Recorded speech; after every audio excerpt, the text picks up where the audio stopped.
It was quite a morning here, and I'm a glass half full kind of guy, so let's go ahead and start with the positive news. Elvis Dumervil returned to practice for the first time since his off-season foot procedure, and then we got word that Breshad Perriman has also been removed from the physically unable to perform list, and he will start going through walkthrough practices this week. Now, both of these are really good developments, particularly Perriman's return. It was just last week, if you remember, that Harbaugh said he had no update on the second-year receiver, and that got everyone around town speculating again about how long he'd be out with that knee injury.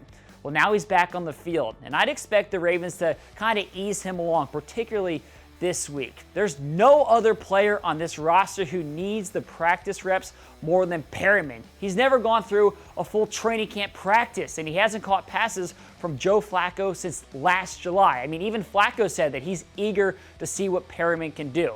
And I'm just like everyone around town. I want to see Perriman in action. And while Harbaugh, he didn't make any promises about whether he's going to play in the preseason, that is definitely still a possibility. You know, that's going to be up to the medical. I mean, if he can play, believe me, I want him out there playing. You know, and he wants to be out there playing. So if he can play, he will play.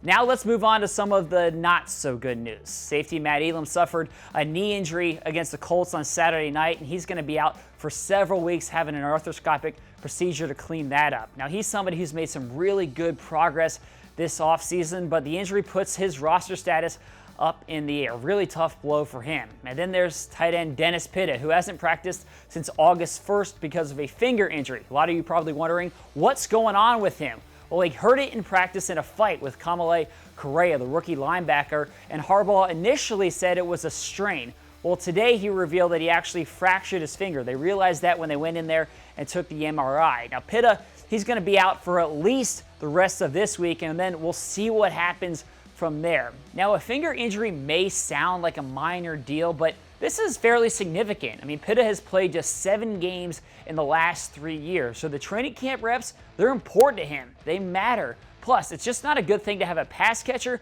who can't catch passes right now. The Ravens want Pitta to play a big role in the offense this year, and after watching him early in camp, we all felt like that was going to be the case. But if this thing continues to linger, then we're going to be talking really soon about whether he's going to miss any regular season games. And that's just not at all what you want from potentially your starting tight end. All right, but that's it for me on the injury front. But if you want to stay on top of all of this injury news, you got to make sure you download the Ravens app. Turn on those push notifications, and as soon as we get an update, we'll send it to you right to your phone. That's it for the final drive today, but thanks for watching, and I'll catch all of you right here again tomorrow.